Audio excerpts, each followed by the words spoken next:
How do CEOs prepare for the world of uncertainty? An ocean freighter from India pulled into the bustling port of Tampa Bay on the east coast of the United States on Tuesday last week, loaded with hundreds of tons of aluminum destined for multiple US stops. Abruptly, according to a new Bloomberg report, the entire shipment was ordered to be unloaded then and there. The vessel, says Bloomberg, was carrying aluminum for window frames and semi-truck parts, was supposed to make subsequent stops in Mobile, Alabama and Houston, but given US tariffs set to commence the next day, the logistics provider's client canceled the remaining destinations. This is one example of the kind of disruption that's been replicated across the country as President Trump's steel and aluminum tariffs, to quote one specific example, play out. U.S. Customs and Border Protection began collecting 25% import duty at 12 a.m. on Wednesday on all raw steel and aluminum as well as on products. So trying to beat that tariff clock, the shipment or the shippers realized it would be cheaper to deliver the Indian aluminum via expensive flatbed trucks to other destinations than to pay duties the next day, says that Bloomberg report. Now, you could call this an operational challenge that a smart logistics manager on the spot could take a call or may have taken that call that day. But many of the challenges posed by Trump's tariff rants and threats and actual ones are much more serious and call for more careful responses. I spoke with leadership coach Deepak Jayaraman, who works with several CEOs, on how he would advise them in these turbulent and uncertain times. While tariffs are one kind of uncertainty, they're definitely the kind that many businesses have not seen in a while or even never seen. Jayaraman, an IIM graduate, has also worked with McKinsey and Egon Zehnder and is the host of a long-running podcast, Play to Potential, and author of the book by the same name.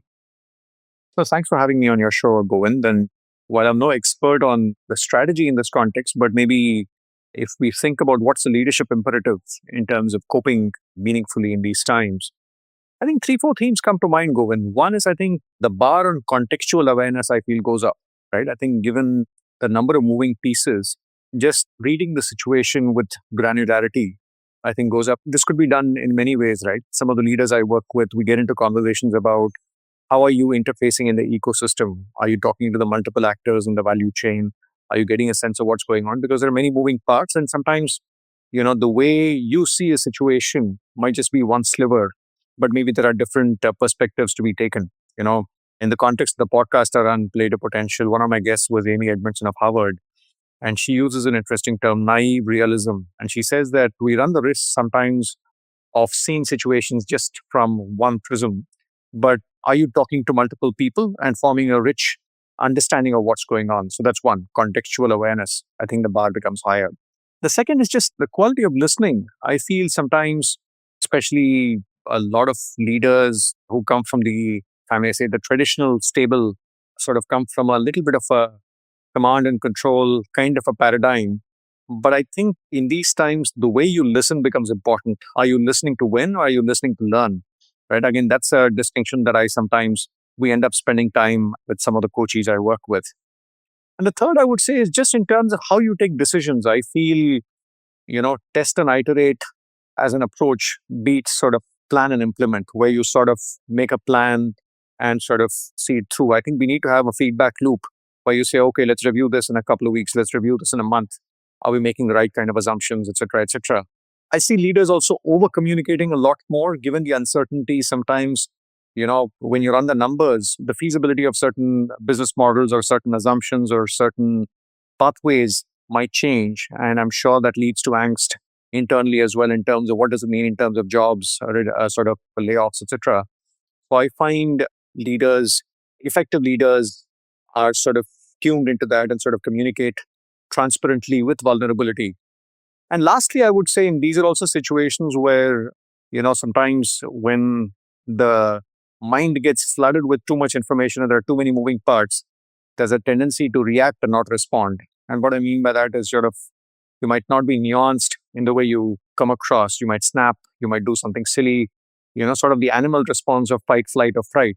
But I think these are the times where you need to be a little more mindful. Are you evaluating all the options? Are you pausing enough?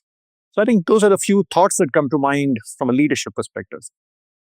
Right. And when you talk about contextual awareness, and why would you say, or why does, for instance, the professor say that, there is a naive realism?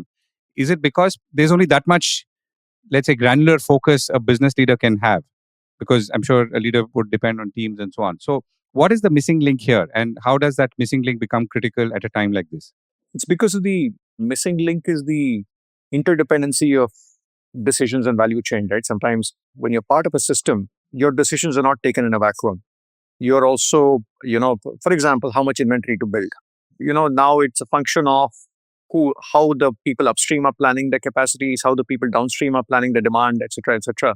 And if you sort of, in a way, just focus on the macro and forget the interdependencies, then there's a risk of making decisions which are suboptimal. So that's why I feel one is sort of the interdependency because of the decisions. And I think the other is just the richness of insight. I think today we also live in a post truth world, right? As you understand, we absorb information from one or two sources and get to an insight. But I just feel that even getting to what's going on requires us to sort of connect with different sources of information and different people and parse for ourselves what actually is going on and what the reality is. So even, from that perspective, I think it's become a lot more relevant. Is there an illustration that comes to mind of situation that someone has been in? Again, without maybe getting very specific. Sure. I see one of the leaders I work with, he works with a private equity invested company, right? There's an investor who's at the verge of stepping away, and there's a new investor who's coming in. It's not quite the same situation, the tariff situation, but I'm just giving you a sense of. So he has two people in the organization who come from the previous table. Now the new crop has some hypothesis about what the value creation levers are. Now he needs to straddle both these worlds till the transaction is consummated, and he needs to sort of keep the troops motivated in terms of what lies ahead. So I noticed that he's very deliberate about talking to the analysts about what are the assumptions they're making about the pricing of the stock. He's sort of spending some time in the market trying to understand what the drivers of demand are. And he's actively spending time with the exiting investor and the incoming investor. So I think the point I'm making is on a going concern basis, he may not do this to this level of intensity. But every business often goes through these pockets where the number of variables and the uncertainty around you changes, whether it's tariffs or whether it's even other factors which lead to these uncertainties. In those times, I just feel the leaders need to be that much more tuning into what's going on and making sense through multiple sources. And that is what will help them, if at all, respond more efficiently or effectively, is what you're saying. I think so. And I think even as I say, listening from within the organization, right? One is sort of talking to the various players and people across the value chains. But I noticed that in these times, even very often leaders think that organization is leverage for the decisions they make. But in these times, I think if you can sort of use the organization for listening to what's happening in the market in the various places, what's happening procurement perspective, what's happening from a demand perspective, what's happening from a tech perspective, given AI and everything else. So I just find that effective leaders, especially during these times, sort of really up the bar on how they listen, whether it's internally or even externally.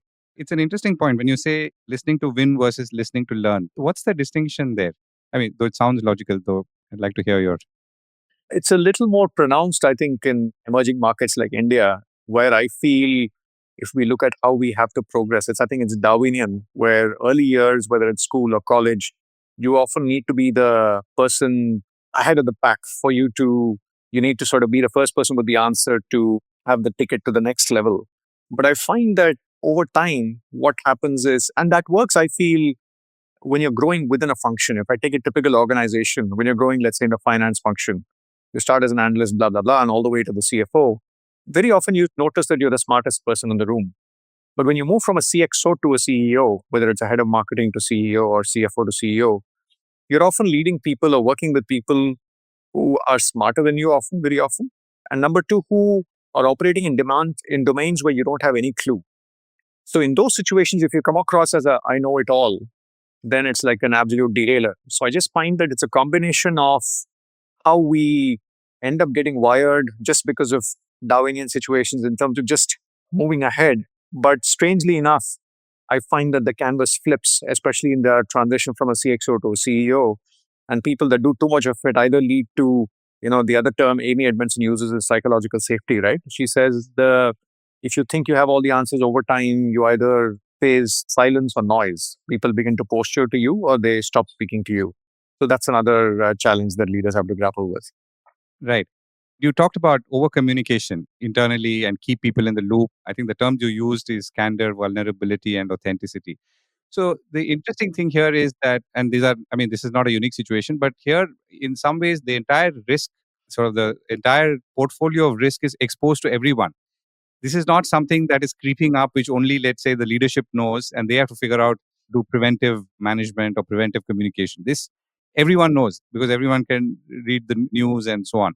So how do you communicate differently at times like this, or how do you manage differently at times like this? My view there, Govind, is I think there's a lot of information out there. I don't think that many people in your organization might be distilling the so what from it. They hear a lot of information, a lot of news, but what does it mean in terms of the profitability of your business model, in terms of sustainability, in terms of margins, in terms of EBITDA, in terms of valuation? I think sometimes, see, as CEOs, you also have that unique vantage point where you have that point of view. The organization sometimes has the data but doesn't have the insight. So I think sometimes you need to sort of, in a way, make sense for them and sort of, in a way, land it for them to say, this might mean that maybe this BU, the sustainability of this BU is at risk, and we'll know in 6 months. The team members, while they might get the drift, they might not have that so what very clearly defined for them. So I think just making it clear in terms of how it impacts their life in a very tangible way could impact their lives. And managing expectations, I think, is part of the thing here. Deepak, thank you so much for joining me. Thank you, Govind, for having me.